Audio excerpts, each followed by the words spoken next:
दोस्तों आज के इस वीडियो में बहुत बड़ी अपडेट बताने वाला हूं वर्क वीज़ा के बारे में। जो भी लोग सऊदी अरब में आना चाहते हैं नए वीज़ा में, तो उनके लिए नियम कानून बदल चुका है।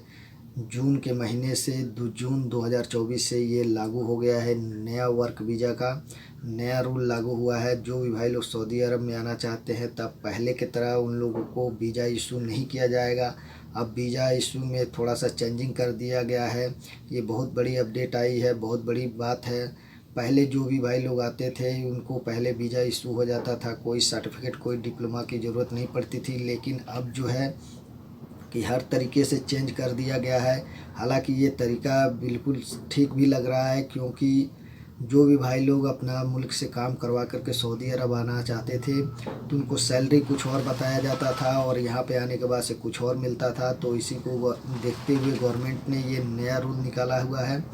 और जो भी भाई लोग नए वीज़ा पे सऊदी अरब में आना चाहते हैं, तो उनकी सैलरी क्या होगी और कितने उम्र तक वो लोग जो है कि सऊदी अरब में आ सकते हैं। क्योंकि आने से पहले बहुत से ऐसे लोग हैं कि जो एजेंट्स के चक्कर में पड़ कर के सऊदी अरब तो आ जाते हैं, उनको सैलरी कुछ और बता देते हैं एजेंट। तो अब जो है कि ऐसा ये आप लोग के साथ धोखाधड़ी कुछ भी बिल्कुल नहीं होगा, क्योंकि अभी के जो नियम है वो बदल चुके हैं। नए तरीके आ चुके हैं वर्क वीज़ा के लिए। अभी जो नियम है वर्क वीज़ा का 3 कैटेगरी में बांट दिया गया है। अभी जो आपका वीज़ा इशू होगा, वीज़ा इशू होने से पहले आपको सैलरी बता दी जाएगी।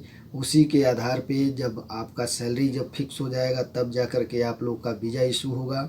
जो जो सैलरी होगा उसी पे आप लोग का वीज़ा इशू होगा, ताकि यहाँ पे आने के बाद से आप लोग को कोई दिक्कत परेशानी ना हो।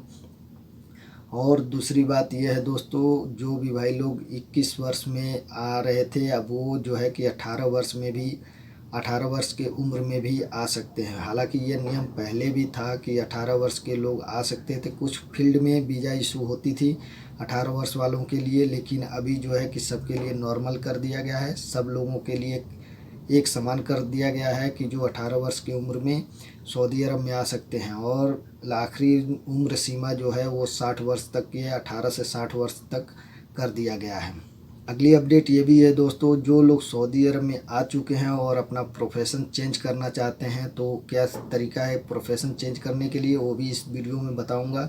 तो दोस्तों शुरू से एंड तक वीडियो को वॉच कीजिएगा, तभी आप लोग को समझ में आएगा। और मेरे चैनल पर पहली बार विजिट किए हैं तो प्लीज़ चैनल को सब्सक्राइब कर लें और बेल आइकन घंटी को ऑल पर क्लिक करके वीडियो को एक लाइक ज़रूर कर दें। तो दोस्तों शुरू करते हैं वीडियो को। और सबसे पहले यहाँ पे देख लेते हैं वर्क वीज़ा का क्या कैटेगरी है और क्या क्या प्रोसेस है। दोस्तों सबसे पहले यहाँ पे जो वर्क वीज़ा का कैटेगरी दिया गया है, वर्क वीज़ा जो है कि 3 कैटेगरी में बांटा गया है। और यहाँ पे सबसे पहला कैटेगरी आता है हाई स्किल वर्क वीज़ा, और दूसरा कैटेगरी है एवरेज स्किल वर्क वीज़ा। सबके कैटेगरी का मतलब बताऊंगा दोस्तों। और तीसरा कैटेगरी है बेसिक वर्क वीज़ा, जो यहाँ पे सबसे पहले आता है हाई स्किल वर्क वीज़ा। इसका मतलब है दोस्तों, वो लोगों के लिए यह वीज़ा इशू किया जाएगा जिन लोग के पास डिप्लोमा सर्टिफिकेट सब कुछ है और अपने काम में माहिर हैं, जैसे डॉक्टर, इंजीनियर और सुपरवाइज़र, फोरमैन, जो बड़े लेवल पे आते हैं, उन लोगों के लिए high skill work visa issue किया जाता है। और दूसरा आता है दोस्तों average skill work visa. Average skill work visa का मतलब है जो दोस्तों उन लोगों के लिए जिनके पास डिप्लोमा सर्टिफिकेट है, पढ़े लिखे हैं और काम की जानकारी थोड़ी कम है, जो जैसे प्लम्बर हो गए, बिल्डर हो गए, फिटर हो गए या इलेक्ट्रीशियन हो गए, इन सब कैटेगरी में जो आते हैं उनके लिए average skill work visa issue किया जाता है। और तीसरा है दोस्तों basic work visa. Basic work visa में आप पढ़े लिखे नहीं हैं, ना लिखना जानते हैं ना पढ़ना जानते हैं, हेल्पर की कैटेगरी में जो लोग आते हैं उनके लिए बेसिक वर्क वीज़ा इशू किया जाता है।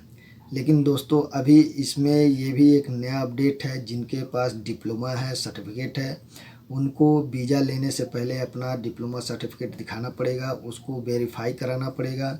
जब वेरीफाई हो जाएगा गवर्नमेंट की तरफ से, सऊदी हुकूमत की तरफ से, तब जाके आपके नाम से वीज़ा इशू किया जाएगा उसके आधार पे। और उसके बाद से यहाँ तक ही नहीं, आपको टेस्ट भी देना पड़ेगा इंस्टीट्यूट पे, जो भी आपकी गवर्नमेंट की जो बनाई गई हैं इंस्टीट्यूट वहाँ पे या प्राइवेट सेक्टर में जो वीज़ा इशू कराएंगे उनके इंस्टीट्यूट पे जा कर के आप लोग को टेस्ट भी देना होगा, तब जा कर के आप लोग को वीज़ा इशू होगा।